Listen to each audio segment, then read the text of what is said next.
Welcome you all to this first lecture of the 12th week. We'll be discussing certain aspects of history of Arabic literature in postmodern perspectives. As we can recollect, in the postmodern era, there have been many emerging discourses.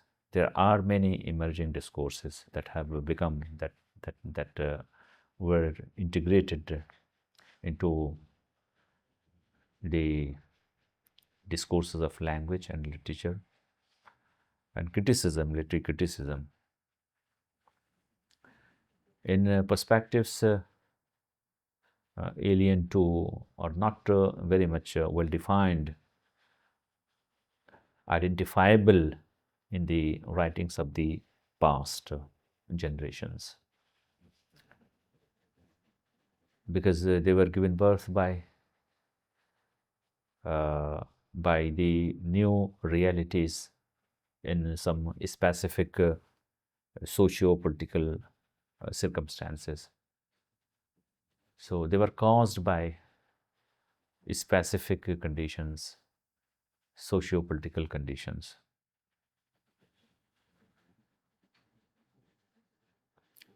There is one aspect we'll be talking about now. It is how in postmodern pedagogy, modern concepts of language and literature, the postmodern concepts in connection with language and literature, how they are seen sometimes in some different parameters, or how in some specific perspectives we'll be finding that they actually form a trajectory of human cognitive, the human logos, and the very discourse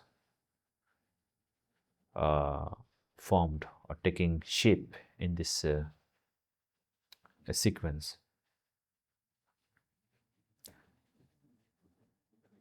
The shapes that emerge out of this sequence in the trajectory, which is defined as a remote past, present, and of course the future that would be coming.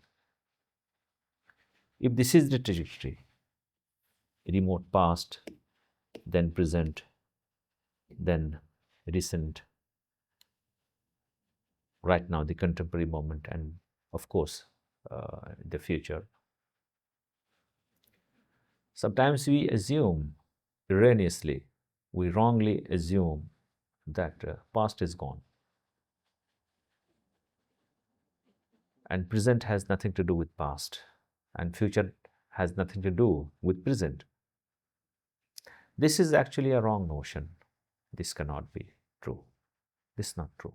This is a wrong notion. How this is a wrong notion?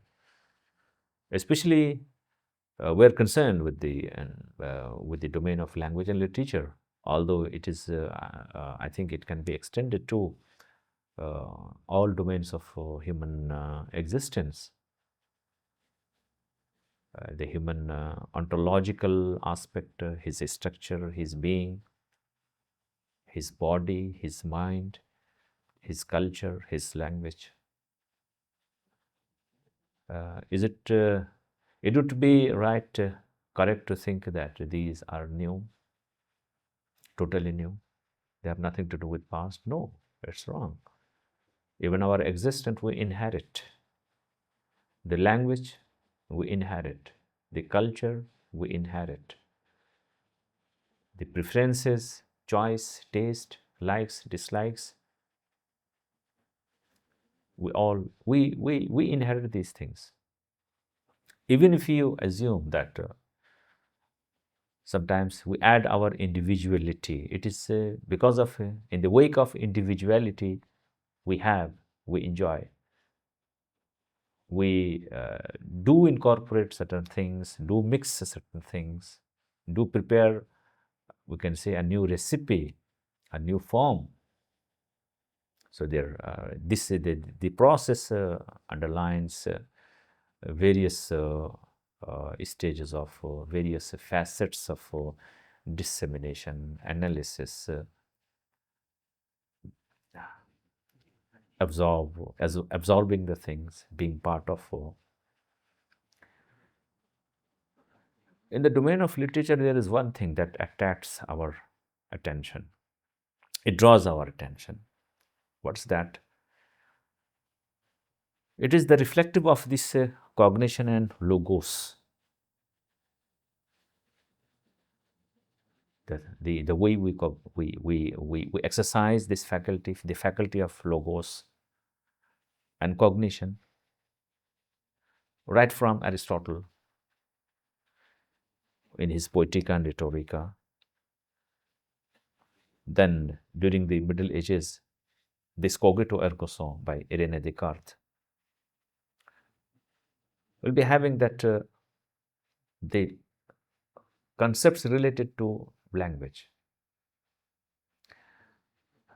have undergone, have passed through different phases of evolution regarding language norms in terms of continuity and change, the pedagogy, the meta-language, the narrative, all being classified in specific temporalities, the phases of which, different phases of which are known, are given specific nomenclatures, specific titles, specific names. Like we'll be calling it the classic, we'll be calling it the modern, we'll be calling it postmodern, for example. So, or like polyglossia, multiplicity of languages.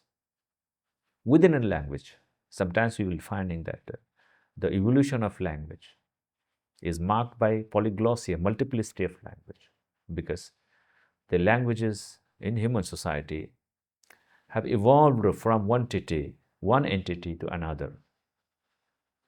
There have been cross breedings, if we use this term. Well, we can use other terms like social linguistics, historical linguistics, comparative linguistics. How the languages that deal with a plethora of things, like how languages give other languages, how they enter into an atmosphere of a culture of give and take, assimilation, dissemination, borrowing,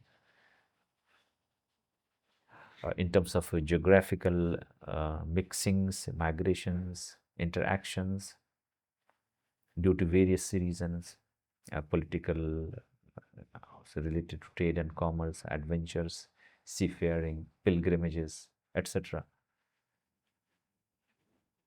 And of course, in modern times, because of the society now having the cosmopolitan nature, not simply the cosmopolitan, rather the entire world turning into a village, that is in the wake of globalization.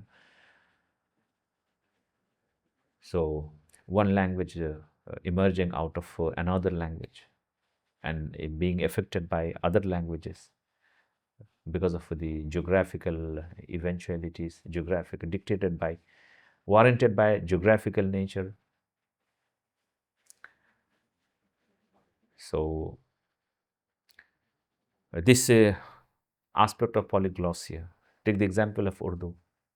It was given birth by the society in a specific period, that is the Mughal army. The environment was Mughal army that was constituted of that had many names, ethnic entities, multiplicity of ethnicity. The Turks, the Central Asians, the Indians, etc., speaking different languages. And in this background, we find that a new language emerges, this known as Urdu. So this is one example of how a language is given birth by uh, some other languages in a specific milieu. Coupled with the geopolitics of time, the concept of pre, present, and post, universalization and localization, etc. The aesthetics and politics, how the politics play a role in defining aesthetics. Because sometimes we're finding that the aesthetics or the ideas of aesthetics are not independent of politics, because they don't simply because they don't exist in a vacuum. So sometimes the concept of good, bad, and worse, the idea of inhuman, it is dictated by the geopolitics, as well as the battles that are found in the wake of ideologies, supremacy of race, like the very idea of Eurocentrality, superiority of some specific races. So the language and literature, literary discourse we'll be having is a mix of all these things. Now, it is really something like cacophony, the cacophony of ideas, cacophony of forms, especially when it comes to the world literature, international literature, or literature of the human race at large. Human race doesn't have a unified literature. This is a reality, this is a fact. Because of the linguistic denominations, linguistic identities, which have been preserved by the politics, and even the aesthetics being dictated by politics. What is good, what is bad, what is worse, what is beautiful, what is ugly, what is human, what is inhuman. So sometimes we'll be finding that it is the society, it is the politics, and society sometimes would be standing for, would be meaning politics. They dictate. Sometimes there are some ideas which are institutionalized in some specific circumstances. We call them regional ethics, regional preferences, regional taste. Like the European taste would be sometimes different from the Asian taste, from the non-European taste. Their choice of words, their way while speaking, writing, delivering lectures, etc., even analyzing, or having the ordinary, living the ordinary life. They might be sometimes different from humans of other places, not other planets, rather other places. So when there is this diversity and points of departure, difference, we have this notion of difference, then is there something that is common? Is there something that is common? If there is something common, it would be meaning that common in terms of time, common in terms of geography, common in terms of theme, common in terms of the structure, common in terms of even like last not least, nomenclature. Means there is one thing that is in continuity, that is preserved in continuity. It was found in past, it was found in present, in multiplicity of cultures, languages, etc. So the answer is yes, especially in the domain of international literature, the human literature at large. cutting across different cultures, will be having a shared legacy. This shared legacy is represented by even some shared nomenclature. Shared nomenclature means that just take the example of the classics. The classics, the Western classics like Homer, Dante's Divine Comedy, Giovanni Boccaccio's Decameron, Goethe's Faust, East-West Divan, William Shakespeare, John Milton, etc.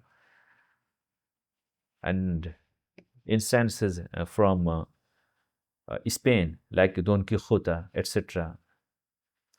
Chanson de Geste, Chanson de Roland from Old French.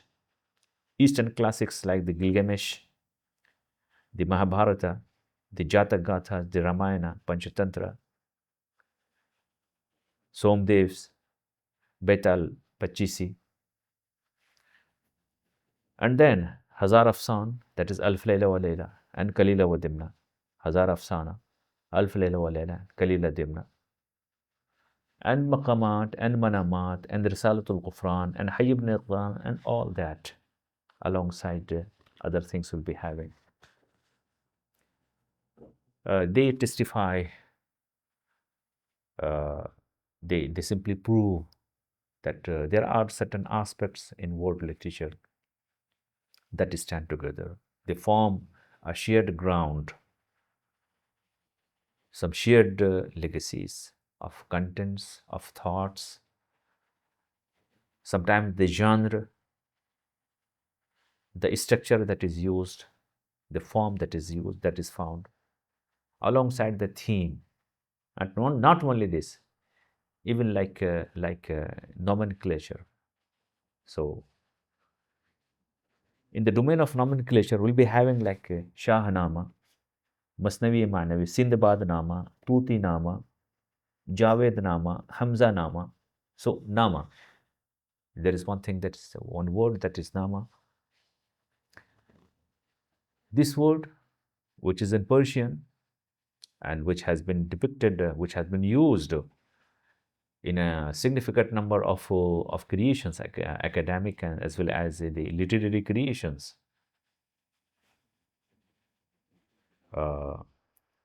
Sindbad Nama, Tuti Nama, Hamza Nama, Javed Nama,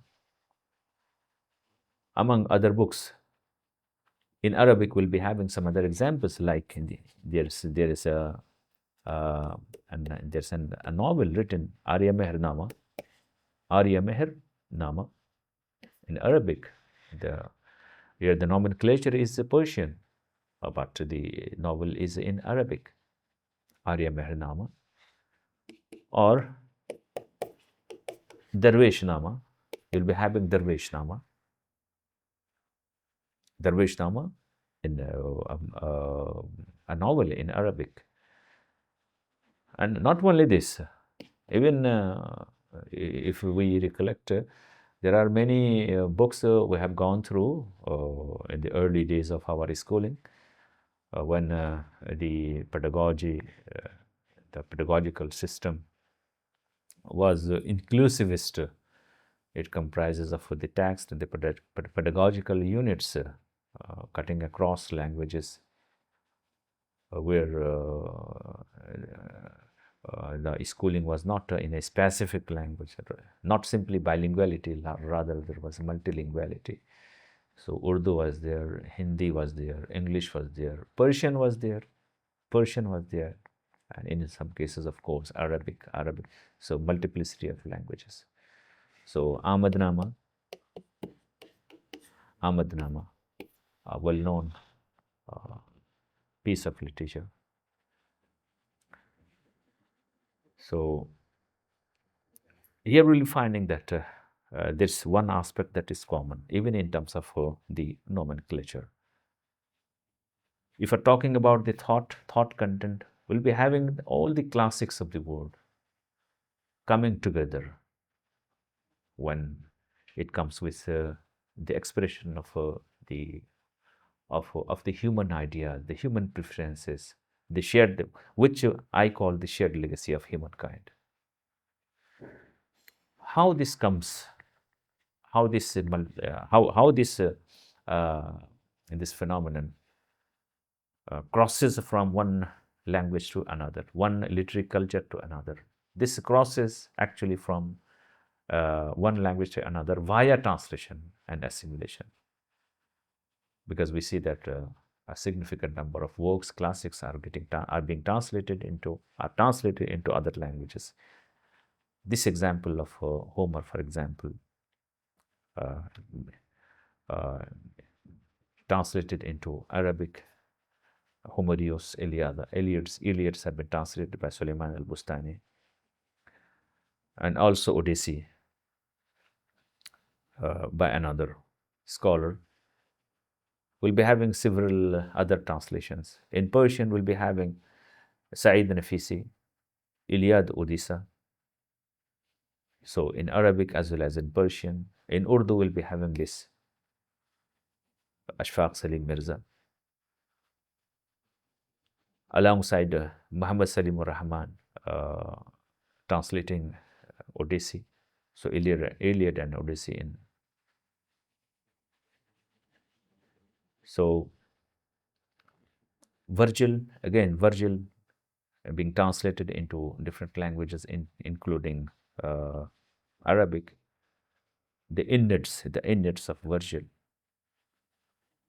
Gilgamesh, which is a narrative from Mesopotamia. It is now translated and read and translated in many languages. The Epic of Gilgamesh, like in English. This is the page of 1554 edition. El Cantar del Cid, being translated into many languages. Don Quixote, being translated into many languages. Chanson de Roland, Chanson de Geste, being translated into many languages. Likewise, Giovanni Boccaccio's Decameron,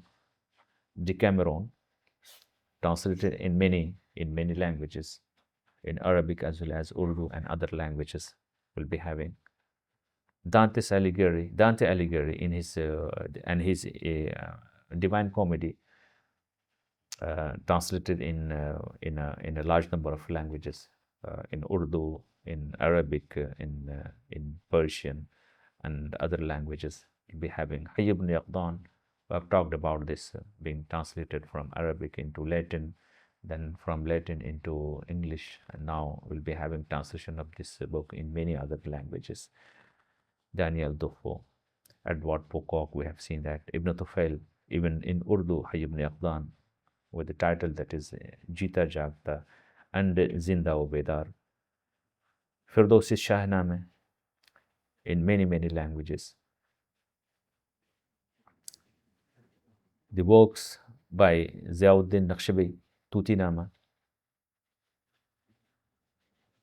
and how it is related to some Indian masterpieces like Shukha Saptati,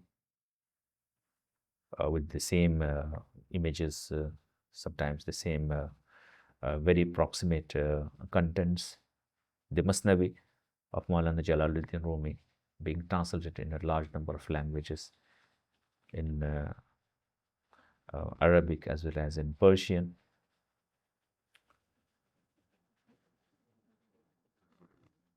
Goethe being translated into many languages.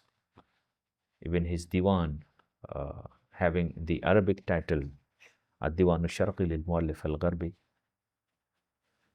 And these are different translations of Goethe in other languages, like this translation into Arabic by Dr. Abdurrahman Badawi.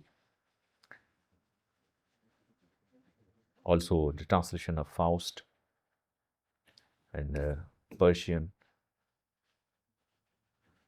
Iqbal, also we'll be having the example of Iqbal. This is again the translation in Urdu, Mia Ghulam Qadir translating it into Urdu. Iqbal, Javed Nama.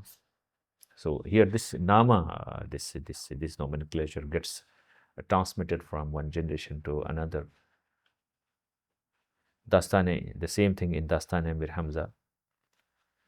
So one will be seeing that uh, we'll be having the methodological perspectives, addressing the thing in questions of history, where it is not like the East is East and West is West, as Rudyard Kipling had said. It's not East is East and West is West. Rather, in the postmodern perspectives, we'll be having that even the themes become common, the parameters become common. Sometimes the nomenclature, even the nomenclature becomes common. This commonality of things in the word literature have been dealt with, especially in the in some section of the postmodern perspectives, postmodern pedagogy. In books like Lyotard's, this translation, that is Al-Wada Ma'bad al-Hadathi, Jean-Francois Lyotard in his translation that is done by Yusuf as-Suhail, لماذا نتفلسف? We do philosophize. And then the Persian translations of these persons. Roland Barthes التحليل النصي نظریه های ادبی معاصر in Persian در عمده تاریخی بر نظریه ادبی از افلاطون تا بارت. So all these things that we are having, we find they are related to this aspect which holds a central position in the postmodern perspectives, that how the past is incorporated into the present and how the present will be incorporated in future, even in the domain of literature, in the domain of language and literary as well as language studies. Even the nomenclature would be found over here. We can recollect again this example of like Trotter Nama. So when it was Ahmad Nama, Javed Nama, Banjara Nama, well-known example, Banjara Nama. We'll be having again this Trotter Nama, a novel in English. So in the postmodern perspectives, in the postmodern scheme of things related to language and literature. So with this, we'll be concluding this lecture. Thank you.